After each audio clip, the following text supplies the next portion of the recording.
Merhabalar, ben Huri. Huri Metek Mutfak'ta kanalıma ve mutfağıma hoş geldiniz.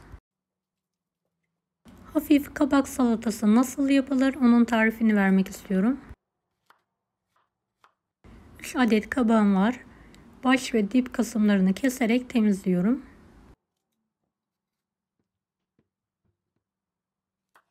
Kabaklarımızı ince şekilde doğrayalım.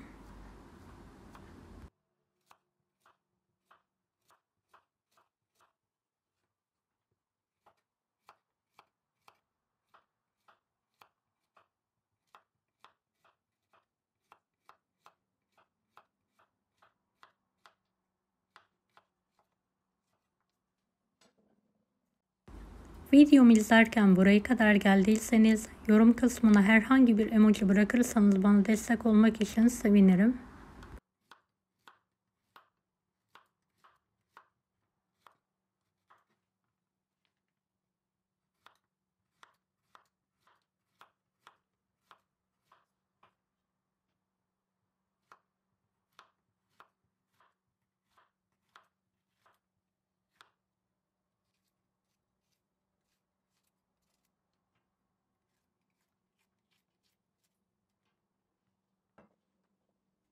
Doğradığımız kabakları fırın tepsisine alıyorum.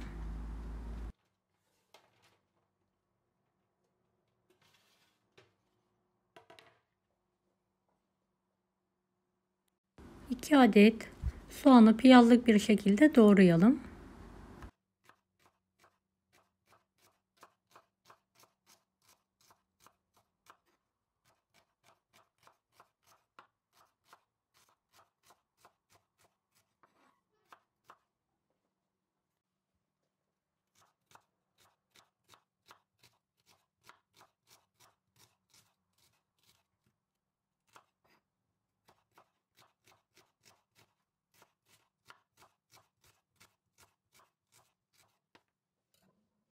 Soğanları üzerine alıyorum.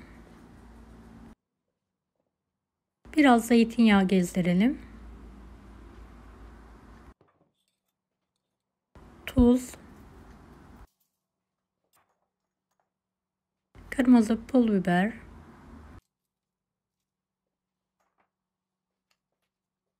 karabiber. Tüm malzemeyi elimizle karıştıralım.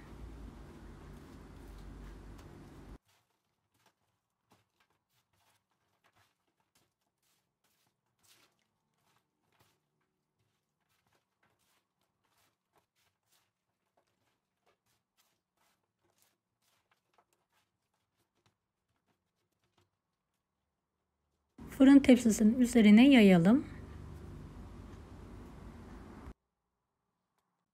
Önceden ısınmış 170 dereceli fırında üzerleri kızarana kadar pişirmeye bırakalım.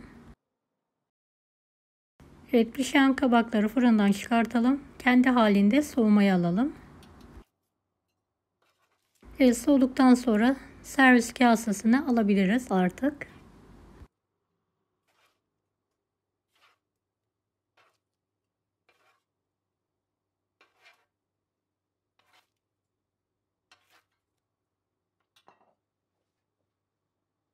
Üzerine yoğurt sarımsak gezdirelim.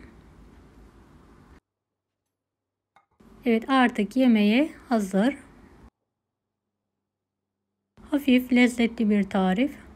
Kanalıma ücretsiz abone olmayı unutmayın. Bir dahaki videolarda görüşmek üzere. Allah'a emanet olun. Hoşça kalın. Daha farklı tarifler için bunları da izlemeyi unutmayınız.